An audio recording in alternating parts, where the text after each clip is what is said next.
Hi ಎಲ್ರಿಗೂ ನಮಸ್ಕಾರ. ನೀವು ನೋಡ್ತಾ ಇದ್ದೀರಾ ಸ್ಪೀಡ್ ಪ್ಲಸ್ ಕರ್ನಾಟಕ. ನಾನು ನಿಮ್ಮ ಮಂಜು ಗೌಡ. ಕೆಲವೊಂದು ಸೀಸನ್ಸೇ ಹಾಗೆ, ಕೆಲವೊಂದು ಸಿನಿಮಾಗಳು ರಿಲೀಸ್ ಆದಾಗ, ಕೆಲವೊಂದು ರಿಯಾಲಿಟಿ ಶೋಗಳು ಸ್ಟಾರ್ಟ್ ಆದಾಗ, ಮಳೆಗಾಲ ಸ್ಟಾರ್ಟ್ ಆದಾಗ, ಚಳಿಗಾಲ ಸ್ಟಾರ್ಟ್ ಆದಾಗ, ಹೀಗೆ ಕೆಲವೊಂದು ಸೀಸನ್ನಲ್ಲಿ ಕೆಲವೊಂದು ವಿಷಯಗಳ ಬಗ್ಗೆ ಪದೇ ಪದೇ ಮಾತಾಡಲೇಬೇಕಾಗತ್ತೆ. ಈಗ ಪ್ರೆಸೆಂಟ್ ಇರೋ ಸೀಸನ್ ಏನಪ್ಪ ಅಂತ ಹೇಳಿದ್ರೆ ಕಾಟೇರ ಸೀಸನ್ ಅಂತಲೇ ಹೇಳಬೇಕು. ಚಳಿಗಾಲ, ಮಳೆಗಾಲ, ಬೇಸಿಗೆಗಾಲ ಎಲ್ಲ ಬಿಟ್ಬಿಟ್ಟು ಇವಾಗ ಕಾಟೇರ ಕಾಲ ಅಂತಲೇ ಹೇಳಬೇಕು. ಕಾಟೇರ ಬಗ್ಗೆ ಎಷ್ಟು ಮಾತಾಡಿದ್ರು ಡೈಲಿ ಏನಾದರೂ ಒಂದೊಂದು ಅಪ್ಡೇಟು ಕಾಟೇರ ಟೀಮ್ ಕಡೆಯಿಂದ ಬರ್ತಾನೆ ಇದೆ. ಸೊ ಹಾಗಾಗಿ ಇದು ಕಾಟೇರ ಸೀಸನ್ ಅಂತಲೇ ಹೇಳಬೇಕು. ಕಾಟೇರ ಬಗ್ಗೆ ಪದೇ ಪದೇ ಮಾತಾಡ್ತಾ ಇದ್ದೀವಿ. ಇವತ್ತು ನಾನು ಒಂದು ಇಂಟ್ರೆಸ್ಟಿಂಗ್ ವಿಚಾರನ ಇಟ್ಕೊಂಡು ನಿಮ್ಮ ಮುಂದೆ ಬಂದಿದ್ದೀನಿ. ಏನಪ್ಪ ಇಂಟ್ರೆಸ್ಟಿಂಗ್ ವಿಚಾರ ಅಂತ ಹೇಳಿದ್ರೆ, ಕಾಟೇರ ಕಳೆದ ಶುಕ್ರವಾರ ರಿಲೀಸ್ ಆದಂತಹ ಸಿನಿಮಾ. ಈ ಒಂದು ವಾರದ ಗ್ಯಾಪ್ನಲ್ಲಿ ಕಾಟೇರ ಚಿತ್ರ 104 ಕೋಟಿಗೂ ಅಧಿಕ ಕಲೆಕ್ಷನನ್ನು ಮಾಡೋ ಮೂಲಕ ಕರ್ನಾಟಕದಲ್ಲಿ ಕನ್ನಡ ಚಿತ್ರರಂಗದ ಮಟ್ಟಿಗೆ ಹಿಂದಿನ ಎಲ್ಲ ದಾಖಲೆಯನ್ನು ಅಳಿಸಿ ಹಾಕಿದೆ ಅಂತ ಹೇಳಲಾಗ್ತಾ ಇದೆ.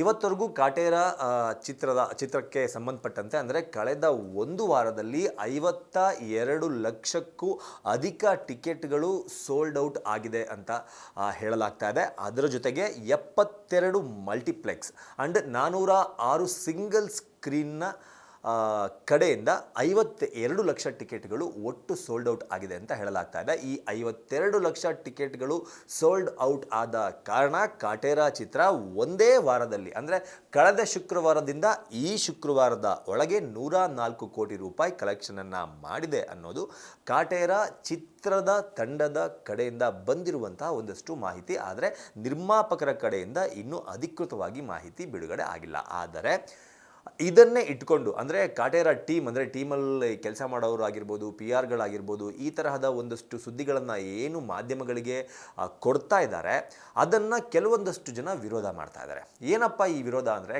ಕಾಟೇರ 104 ಕೋಟಿ ಕಲೆಕ್ಷನ್ ಮಾಡೇ ಇಲ್ಲ, ಇದೆಲ್ಲ ಕಂಪ್ಲೀಟ್ ಫೇಕು, ಇವರು ಬರೀ ಸುಳ್ಳು ಹೇಳ್ತಾ ಇದ್ದಾರೆ. ಸಿನಿಮಾ ಚೆನ್ನಾಗಿದೆ, ಸಿನಿಮಾ ಚೆನ್ನಾಗಿ ಹೋಗ್ತಿರ್ಬೋದು, ಆದರೆ 104 ಕೋಟಿ ಕಲೆಕ್ಷನ್ ಎಲ್ಲ ಮಾಡಿಲ್ಲ.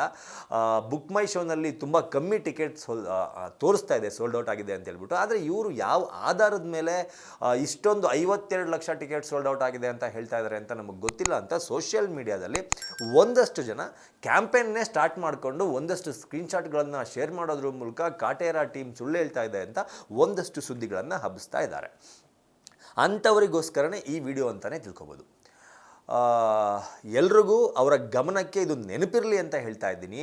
ಬುಕ್ ಮೈ ಶೋ ಅನ್ನುವ ಒಂದು ಅಪ್ಲಿಕೇಶನ್ ಏನಿದೆ, ಆ ಅಪ್ಲಿಕೇಶನ್ನಲ್ಲಿ ನಾವೇನು ಟಿಕೆಟ್ನ ಬುಕ್ ಮಾಡ್ತೀವಿ, ಆ ಟಿಕೆಟ್ಗಳು ರೂರಲ್ ಏರಿಯಾದಲ್ಲಿ ಬುಕ್ ಆಗೋದಿಲ್ಲ. ಯಾಕಂದರೆ ರೂರಲ್ ಏರಿಯಾದಲ್ಲಿ ಬುಕ್ ಮೈ ಶೋ ಅನ್ನೋ ಅಪ್ಲಿಕೇಶನ್ ಬಳಸೋದು ಹೆಂಗೆ ಅಂತ ಗೊತ್ತೇ ಇಲ್ಲ. ನಮ್ಮ ಅಮ್ಮಂಗೆ ಗೊತ್ತಿಲ್ಲ, ನಮ್ಮ ಅಜ್ಜಿಗೆ ಗೊತ್ತಿಲ್ಲ, ನಮ್ಮ ತಾತಂಗೆ ಗೊತ್ತಿಲ್ಲ, ಇವ್ರು ಯಾರಿಗೂ ಗೊತ್ತಿಲ್ಲ, ನಮ್ಮ ಅಂಕಲ್ಗೆ ಗೊತ್ತಿಲ್ಲ, ನಮ್ಮ ಆಂಟಿಗೆ ಗೊತ್ತಿಲ್ಲ. ಇವರಿಗೆಲ್ಲ ಬುಕ್ ಮೈ ಶೋನಲ್ಲಿ ಹೋಗ್ಬಿಟ್ಟು ಟಿಕೆಟ್ ಬುಕ್ ಮಾಡಿಕೊಂಡು ಥಿಯೇಟ್ರಿಗೆ ಪಿಕ್ಚರ್ ನೋಡೋಕೆ ಹೋಗಬೇಕು ಅನ್ನೋ ಒಂದು ಕಾನ್ಸೆಪ್ಟೇ ಇವತ್ತರೆಗೂ ಗೊತ್ತಿಲ್ಲ. ಅವ್ರಿಗೇನು ನೀಟಾಗಿ ಹೋಗ್ತಾರೆ, ಥಿಯೇಟ್ರ್ ಮುಂದೆ ಹೋಗ್ತಾರೆ, ಶೋ ಎಷ್ಟು ಗಂಟೆಗೆ ಅಂತ ಪೇಪರ್ನಲ್ಲೆಲ್ಲ ಬಂದಿರುತ್ತೆ, ಅದ್ರ ಬೇಸ್ ಮೇಲೆ ಹೋಗ್ಬಿಟ್ಟು ಕ್ಯೂ ಅಲ್ಲಿ ನಿಂತ್ಕೊಂಡು ಒಂದು ಟಿಕೆಟ್ ತೊಗೊಂಡು ಥಿಯೇಟ್ರ್ ಒಳಗಡೆ ಎಂಟ್ರಿ ಕೊಟ್ಟು ಸಿನಿಮಾ ನೋಡ್ಕೊಂಡು ಬರ್ತಾರೆ. ಓಕೆನಾ?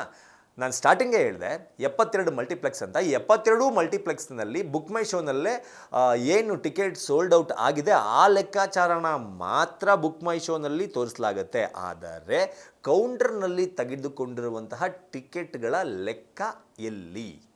ಸೊ ಇದನ್ನೆಲ್ಲ ಕಂಪೇರ್ ಮಾಡಿದ್ರೆ ಕಾಟೇರ ಚಿತ್ರ 52 ಲಕ್ಷ ಟಿಕೆಟ್ ಸೋಲ್ಡ್ ಔಟ್ ಆಗಿದೆ ಅನ್ನೋದರಲ್ಲಿ ಯಾವುದೇ ರೀತಿ ಸಂಶಯ ಇಲ್ಲ ಅಂತ ನನಗನ್ಸುತ್ತೆ. ಯಾಕೆ ಅಂತ ಹೇಳಿದ್ರೆ ಆಲ್ ಓವರ್ ಕರ್ನಾಟಕ ಎಲ್ಲ ಡಿಸ್ಟ್ರಿಕ್ಟ್ ಸೆಂಟರ್ಗಳಲ್ಲೂ, ಎಲ್ಲ ತಾಲೂಕ್ ಸೆಂಟರ್ಗಳಲ್ಲೂ, B centre, C centre, A centre ಅಂತ ಏನು ಕರೀತಾರೆ, ಈ ಎಲ್ಲ ಸೆಂಟರ್ಗಳಲ್ಲೂ ಜನರು ಕಾಟೇರ ಚಿತ್ರವನ್ನು ನೋಡಲು ನುಗ್ಗಿದ್ದನ್ನು ನೋಡಿದರೆ, ಆ ಕ್ರೌಡ್ನ ನೋಡಿದರೆ, ಬಿಡುಗಡೆಯಾದ ಮೊದಲ ದಿನ ರಾತ್ರಿ 12 ಗಂಟೆ, ಮಧ್ಯರಾತ್ರಿ 12 ಗಂಟೆ ಶೋ ಇಂದ ಹಿಡಿದು ನಿನ್ನೆ ಕೂಡ ಕೆಲವೊಂದು ಕರ್ನಾಟಕದ ಕೆಲವೊಂದು ಜಿಲ್ಲೆಗಳಲ್ಲಿ, ತಾಲೂಕುಗಳಲ್ಲಿ ಕಾಟೇರ ಶೋ ಯಾವ ರೀತಿ ಹೌಸ್ಫುಲ್ ಆಗಿ ಓಡ್ತಾ ಇದೆ ಅನ್ನೋದನ್ನು ನೋಡಿದಾಗ ನಮಗನ್ಸೋದು ಹೌದು ಆಗಿದೆ ಅಂತ. ಆದರೆ ಇದಕ್ಕೆ ಸಂಬಂಧಪಟ್ಟಂಗೆ ನಿರ್ಮಾಪಕ ರಾಕ್ಲೈನ್ ವೆಂಕಟೇಶ್ ಅವರು ಮೊನ್ನೆಯಿಂದ ಒಂದು ಸ್ಟೇಟ್ಮೆಂಟ್ ಕೊಡ್ತಾರೆ. ಏನು ಸ್ಟೇಟ್ಮೆಂಟ್ ಅಂದರೆ, ಹೌದಾ ಇಷ್ಟೊಂದು ಕೋಟಿ ಆಗಿರ್ಬೋದಾ, ಗೊತ್ತಿಲ್ಲ, ಏನೋ ಆಗಿರ್ಬೋದೋ ಏನೋ ಅನ್ನೋ ಒಂದು ಸ್ಟೇಟ್ಮೆಂಟನ್ನು ಕೊಡ್ತಾರೆ. ಅದನ್ನು ನೀವೆಲ್ಲರೂ ಆಲ್ರೆಡಿ ನೋಡಿದ್ದೀರ.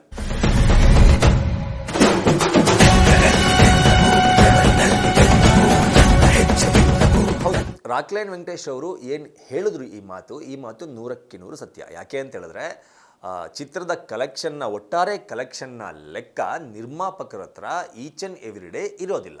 ಅವರು ಅದನ್ನು ತರಿಸ್ಕೋಬೇಕಾಗತ್ತೆ. ಕಾಟೇರ ಚಿತ್ರದ ಕಲೆಕ್ಷನ್ ಲೆಕ್ಕ ಯಾರ ಹತ್ರ ಇರುತ್ತೆ ಮತ್ತು ನಿರ್ಮಾಪಕರ ಹತ್ರನೇ ಇಲ್ಲಲೇ ಅಂತ ನೀವು ಕೇಳೋದಾದರೆ, ನಿರ್ಮಾಪಕನಿಗಿಂತ ಮುಂಚಿತವಾಗಿ ಯಾವುದೇ ಚಿತ್ರದ ಕಲೆಕ್ಷನ್ ಲೆಕ್ಕ ವಿತರಕನ ಹತ್ರ ಇರುತ್ತೆ. ಆ ವಿತರಕ ಏನು ಇಡೀ ಕರ್ನಾಟಕಕ್ಕೆ ಒಬ್ಬನೇ ವಿತರಕ ವಿತರಣೆ ಮಾಡಿದನ? ನೋ. ಇಡೀ ಕರ್ನಾಟಕಕ್ಕೆ ಒಂದಷ್ಟು ಜನ ವಿತರಕರು ಈ ಚಿತ್ರವನ್ನು ವಿತರಣೆ ಮಾಡಿರ್ತಾರೆ. ಫಾರ್ ಎಕ್ಸಾಂಪಲ್, ಹೈದರಾಬಾದ್ ಕರ್ನಾಟಕ ಭಾಗಕ್ಕೆ ಗುರು ದೇಶಪಾಂಡೆ ಅವರು ವಿತರಣಾ ಹಕ್ಕನ್ನು ಹೇಗೆ ತಗೊಂಡಿದ್ದಾರೋ ಅದೇ ಥರ ಶಿವಮೊಗ್ಗ, ಚಿತ್ರದುರ್ಗ, ದಾವಣಗೆರೆಗೆ ಒಬ್ಬರು ತೊಗೊಂಡಿರ್ತಾರೆ, ಹಾಸನ, ತುಮಕೂರು, ಕೋಲಾರ್ಗೆ ಒಬ್ಬರು ತೊಗೊಂಡಿರ್ತಾರೆ, ಬೆಂಗಳೂರು ಅರ್ಬನ್, ಬೆಂಗಳೂರು ರೂರಲ್ ಸೈಡ್ಗೆ ಒಬ್ಬರು ತೊಗೊಂಡಿರ್ತಾರೆ. ಈ ಥರ ಎಲ್ಲ ಡಿಸ್ಟ್ರಿಬ್ಯೂಟರ್ಗಳು ಕಾಟೇರ ಸಿನಿಮಾವನ್ನು ತಗೊಂಡು ಪ್ರದರ್ಶನ ಮಾಡ್ತಾ ಇರ್ತಾರೆ. ಅವ್ರ ಹತ್ರ ಇರುತ್ತೆ ಲೆಕ್ಕ. ಎಷ್ಟು ಶೋ ಹೋಗಿದೆ, ಎಷ್ಟು ಟಿಕೆಟ್ ಸೋಲ್ಡ್ ಔಟ್ ಆಗಿದೆ, ಎಷ್ಟು ಕಲೆಕ್ಷನ್ ಬಂದಿದೆ ಅನ್ನೋ ಲೆಕ್ಕ ವಿತರಕರ ಹತ್ರ ಇರುತ್ತೆ. ಸೊ ವಿತರಕರ ಹತ್ರ ನಿರ್ಮಾಪಕರು ಕಲೆಕ್ಟ್ ಮಾಡಿಕೊಂಡು ಆದಮೇಲೆ ಆ ಲೆಕ್ಕವನ್ನು ಫ್ಯಾನ್ಸ್ಗಳ ಮುಂದೆ, ಪಬ್ಲಿಕ್ಗಳ ಮುಂದೆ ತಂದು ಇಡುವಂತಹ ಪದ್ಧತಿ ಇದೆ. ಸೊ ಅದಕ್ಕೋಸ್ಕರ ರಾಕ್ಲೈನ್ ವೆಂಕಟೇಶ್ ಅವರು ಹೇಳಿದ್ದು, ಒಂದು ವಾರ ಆಗಲಿ, ಒಂದು ವಾರ ಕಳೆದ ನಂತರ ಚಿತ್ರ ಎಷ್ಟು ಕಲೆಕ್ಷನ್ ಆಗಿದೆ, ಎಷ್ಟು ಟಿಕೆಟ್ ಸೋಲ್ಡ್ ಔಟ್ ಆಗಿದೆ ಅನ್ನೋದನ್ನು ನಾವು ಅಧಿಕೃತವಾಗಿ ಹೇಳ್ತೀನಿ ಅಂತ ಹೇಳಿದರೆ, ಅದು ಹೇಳಿದ ಮೇಲೆ ಚಿತ್ರ 100 ಕೋಟಿ ಕಲೆಕ್ಷನ್ ಮಾಡಿದೆಯೋ ಮಾಡಿಲ್ವೋ ಅನ್ನೋದು ಗೊತ್ತಾಗತ್ತೆ. ಆದರೆ ಮೇಲ್ನೋಟಕ್ಕೆ ಚಿತ್ರ 100 ಕೋಟಿ ಕ್ಲಬ್ ದಾಟಿರೋದ್ರಲ್ಲಿ ಯಾವುದೇ ರೀತಿಯ ಸಂಶಯ ಇಲ್ಲ ಅನ್ನೋದು ನನ್ನ ಅನಿಸಿಕೆ. ಯಾಕಂದರೆ 52 ಲಕ್ಷ ಟಿಕೆಟ್ ಅಂದರೆ ಇಮ್ಯಾಜಿನ್ ಮಾಡ್ಕೊಳ್ಳಿ. ಯಾವುದೇ ಚಿಕ್ಕ ಸಿಂಗಲ್ ಸ್ಕ್ರೀನ್ ಥಿಯೇಟ್ರ್ನಲ್ಲೂ, ತಾಲೂಕ್ ಸೆಂಟರ್ನಲ್ಲಿರೋ ಥಿಯೇಟ್ರಿಗೆ ಹೋದರೂ ಕೂಡ ಟಿಕೆಟು 100ರಿಂದ 150 ರೂಪಾಯಿ, 200 ರೂಪಾಯಿ ಈ ಆಸ್ಪಾಸ್ನಲ್ಲಿರುತ್ತೆ. ಮಲ್ಟಿಪ್ಲೆಕ್ಸ್ಗೆ ತಗೊಂಡ್ರೆ ಮಲ್ಟಿಪ್ಲೆಕ್ಸಲ್ಲಿ ಸ್ಟಾರ್ಟಿಂಗೇ 200-250 ರೂಪಾಯಿ ಇರುತ್ತೆ. ಅದು 500ರಿಂದ 500, 600, 1000 ರೂಪಾಯಿ ಮುಟ್ಟಿದ್ದು ಕಾಟೇರ ಚಿತ್ರದ ನಾವು ನೋಡಿದ್ದೀವಿ. ಹೀಗಾಗಿ 52 ಲಕ್ಷ ಟಿಕೆಟ್ ಸೋಲ್ಡ್ ಔಟ್ ಆಗಿರೋದ್ರಿಂದ ಕಾಟೇರ 100 ಕೋಟಿ ಕ್ಲಬ್ ಸೇರಿದೆ. ಅದ್ರ ಜೊತೆಗೆ ಇನ್ನೊಂದು ವಿಚಾರ ನಾನು ಹೇಳಲೇಬೇಕು. ವಿತರಕ ಗುರು ದೇಶಪಾಂಡೆ ಅವರು ಕೂಡ ಒಂದು ಮಾತನ್ನು ಹೇಳ್ತಾ ಇದ್ರು, ಕಾಟೇರ ಎಷ್ಟಾದರೂ ಕಲೆಕ್ಷನ್ ಮಾಡಿರಲಿ, ಅದು 100 ಕೋಟಿ ಕ್ಲಬ್ ದಾಟಿರಲಿ ಬಿಡಲಿ, ಎಷ್ಟೋ ಲಕ್ಷ ಟಿಕೆಟ್ ಸೇಲ್ ಆಗಿದೆ, ಅದೆಲ್ಲದನ್ನು ಬಿಟ್ಟು ಒಬ್ಬ ನಮ್ಮ ಹೀರೋ ಸಿನಿಮಾ, ಕನ್ನಡ ಹೀರೋ ಸಿನಿಮಾನ, ಕನ್ನಡದ ಸಿನಿಮಾನ ಬೆಳೆಸೋದನ್ನ ಕಲ್ತ್ಕೊಳ್ಳಿ. ಕನ್ನಡ ಸಿನಿಮಾ ಬಗ್ಗೆನೇ ಕನ್ನಡಿಗರೇ ಇದಷ್ಟು ಮಾಡಿಲ್ಲ, ಈ ಕಾಟೇರ ಮೂವಿ ಚೆನ್ನಾಗಿಲ್ಲ, ಕಾಟೇರ ಮೂವಿ ಅಷ್ಟು ಕಲೆಕ್ಷನ್ ಮಾಡಿಲ್ಲ, ಕಾಟೇರ ಮೂವಿ ಅಷ್ಟು ಟಿಕೆಟ್ ಸೋಲ್ಡ್ ಔಟ್ ಆಗಿಲ್ಲ ಅಂತ ನೀವು ಯಾರದ್ದೋ ಇನ್ನೊಬ್ಬ ನಟನ ಫ್ಯಾನ್ ಆಗಿರುವ ಕಾರಣಕ್ಕೆ ಮತ್ತೊಬ್ಬ ನಟನ ಕಾಲನ್ನು ಎಳೆಯೋದು ಎಷ್ಟು ಸರಿ ಅನ್ನೋ ಕ್ವಶನ್ನ ಕೇಳಿದ್ರು. ನಿಜವಾಗ್ಲೂ ಅದು ಸರಿ.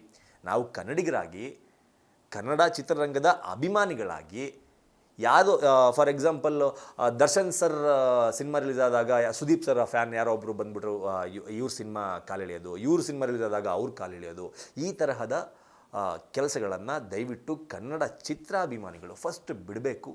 ಬಿಟ್ಟರೆ ಕನ್ನಡ ಚಿತ್ರರಂಗದಲ್ಲಿ ರಿಲೀಸ್ ಆಗುವ ಪ್ರತಿಯೊಂದು ಸಿನಿಮಾಗೂ ಇದೇ ಥರ ಹೈಪ್ ಸಿಗುತ್ತೆ, ಇದೇ ಥರ ಪ್ರದರ್ಶನ ಕಾಣುತ್ತೆ, ಇದೇ ಥರ ಟಿಕೆಟ್ ಸೋಲ್ಡ್ ಔಟ್ ಆಗುತ್ತೆ, ಇದೇ ಥರ ಒಳ್ಳೆ ಕಲೆಕ್ಷನ್ ಚಿತ್ರಕ್ಕೆ ಬರುತ್ತೆ ಅಂತ ಹೇಳ್ತಾ ಈ ವಿಡಿಯೋನ ಮುಗಿಸ್ತಾ ಇದ್ದೀನಿ. ಕನ್ನಡ ಚಿತ್ರಗಳನ್ನು ಚಿತ್ರಮಂದಿರದಲ್ಲೇ ನೋಡಿ, ಯಾವುದೇ ಕಾರಣಕ್ಕೂ ಪೈರಸಿ ಮಾಡಬೇಡಿ.